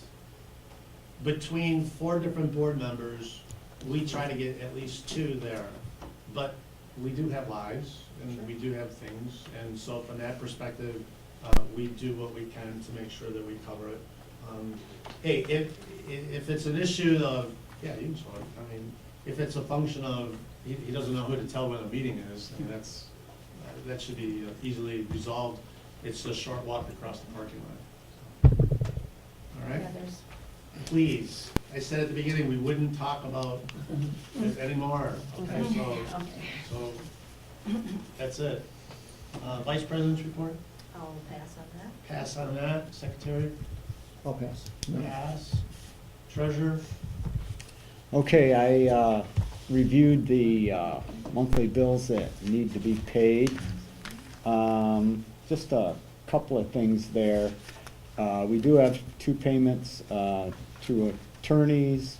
These are out of the ordinary types of transactions that we would have. One is for some assistance we got from an attorney on purchasing the property, and the other one is the other attorney that we've been, has been advising us on getting the bonds passed and so on. And then the third item is, we had, as you know, we were having problems with our septic system, and we had a company come in and investigate what the problem is, and we paid them to pump out one of the septic tanks and took care of the problem. So instead of a $37,000 proposal from the township, we paid $3,100. Correct. Awesome. Good job. And there was nothing else unusual, so I don't know if any of the other board members have any questions. If not, I will make a motion to approve the July bills for payment. Second?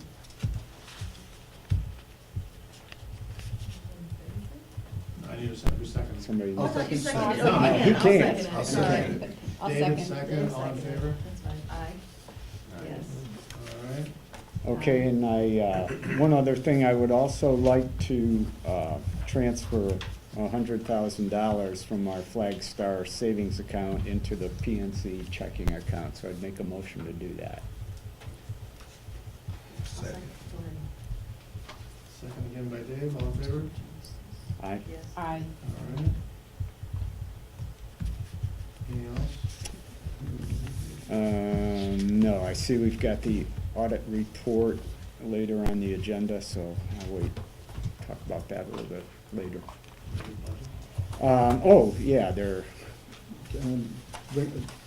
It's to move 100,000 from Flag Star Flag Star. to PNC. Yeah, I guess there is one other thing. I want to take a look at our budget for the rest of the year, and probably have to do some amendments to the budget, and we can discuss that at next meeting.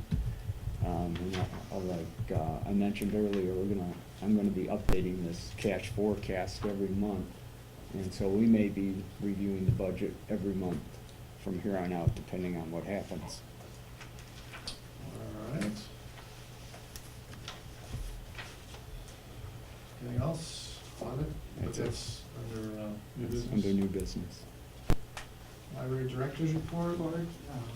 As you have probably imagined, most of my time and energies have been directed toward the library building activities, but just a few odds and ends of things I wanted to include in the director's report.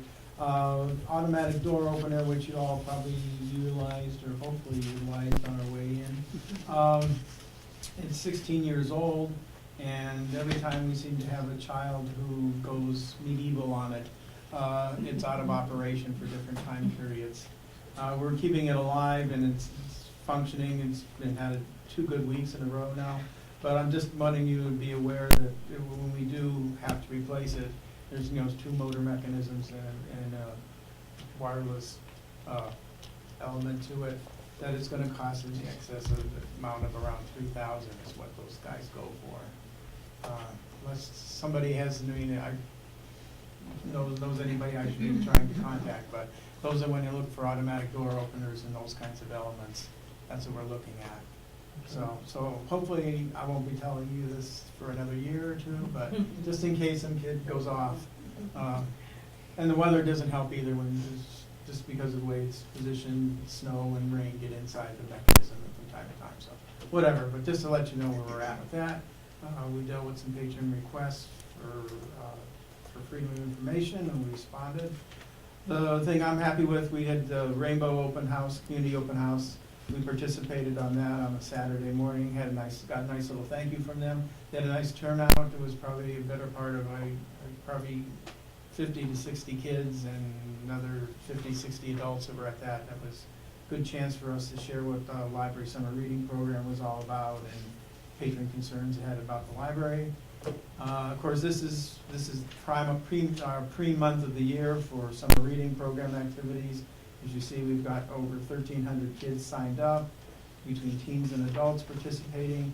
The one concert in the park we had moved inside here was the World War I concert, which was, we managed to squeeze 60 people in here with instruments and other stuff. So it was very good. Then the last night we had the what was the name of the group? The drummers. The drummers. Yeah, I'll find it in a sec here. But we had over 200 people in the park last night. Thankfully, that was outdoors. Thank goodness it was drummers, yeah. And, where's it, family concert. Family concert, yeah, it was West African Kora. Learn about their music and all that, and it was good turnout, and they said it was really a fun night we had. And, the only other things I needed to make you aware of, outside of this, the audits coming, was completed. This Saturday and Sunday, Denise Harris Feems, from our staff, and myself and my wife on Saturday, and Karen and her husband Al will be there Sunday. They were doing a maker fair, which has thousands of people attending at the Henry Ford Museum, and we've been invited to participate in that activity. So there's thousands of maker fairs going on across the country, and we're going to be participating, which is nice. And we got a nice, very positive article in the Oakland Press on the 13th about our World War I in America grant program that we're doing, and the programs are on a little flyer we've got coming out, and so far we've had very good attendance for the programs. I think, other than that, the meetings with staff, just keeping them aware of everything going on, and that's what I got. All So right. we'll keep moving on. Oh, I do want to, one other thing I did, because I am going to ask, I'm sorry. I did want to, we're going to ask one of the board members to participate. I got a letter from the state librarian. They were looking for libraries to submit themselves for being consideration for Library of the Year. And so I think because they made a personal invitation to me to submit, I think that's a good sign that they think maybe we might be library for last year and just currently this year. Some of the activities, especially with the voting for a new library and just our regular activities we've done and grants and awards we've gotten in the last year that we should submit. So I'll be asking one of the board members to send a letter, submit a letter, and I think, Liz, I think you got one too. Congratulations. Oh, so I think it'd be nice. I don't know whether we'll get it or not. I mean, when you consider we're competing with, the Sterling Heights and the Rochester Hills and all those kind of other libraries that do big, impressive things, but it'd be nice to know that the state might just recognize a little library like us. Awesome. Thank you very much. Yep. New business audit report? Audit report, our audit was just finished for the year, and in fact, we just received the final audit reports today. So we got a clean opinion again. We did have to make a couple of adjustments, but they're listed in the audit report, but that's not unusual. And I think, in fairness to the board, because we just got this today, that I would suggest, Denise is handing them out. We'll let the board take them home and review them and discuss it at our next meeting, in case anyone's got agendas or questions. Okay. There's not a motion on this, we receive it and file, is that how, Yeah, actually, so we'll put it on as old business next month to accept the audit. okay. Yeah. Okay. For your vacation review. Yeah, right. Okay, old business, the Freedom of Information Act policy update. Everybody received that last month. Any questions? Any issues anybody would like to bring up, otherwise if we could, Larry? I would just have to make a motion. You said you have in your board packet a public records policy. This is an expanded, it was usually had in the past was 2 paragraphs. We've expanded it to include all the information that you got at the last board meeting regarding when we have a freedom of information request. So this puts a lot more meat to the policy, and in terms of just laying out activities and how, like I said, a request for records, the detailed cost itemization, notice to extend response, a notice of denial, an appeal form, all those forms that you got last month would be incorporated into this records policy. And like I said, this would be something to add to your packet in the board public service policy manual. Which is on the website, which the appendix will be on the website as well, including all the forms. Including all the forms? Yeah, like 15 or so. 15 or 4? Yeah. Yeah. So do I hear a motion to approve or accept the changes to the public record policy? I'll make a motion to approve the changes as presented. Second? Second, all in favor? Aye. Aye. Motion passed. Anything else? Any other items? Once, Hang on a twice? second. Hold on, last second, he's still typing. Yeah, let me. So if I go with a really slow gavel. Accept it. No, he's still typing. Okay, so Jen, you made that, I made the motion Mo- to approve as presented. and Karen, Karen, second. okay. And And all all the- approved. all approved, okay, thank you. Okay. Do I make another motion there? I'll make a motion to adjourn the meeting. Second. At 8:50, all in favor? Aye. Awesome, thank you very much, everyone.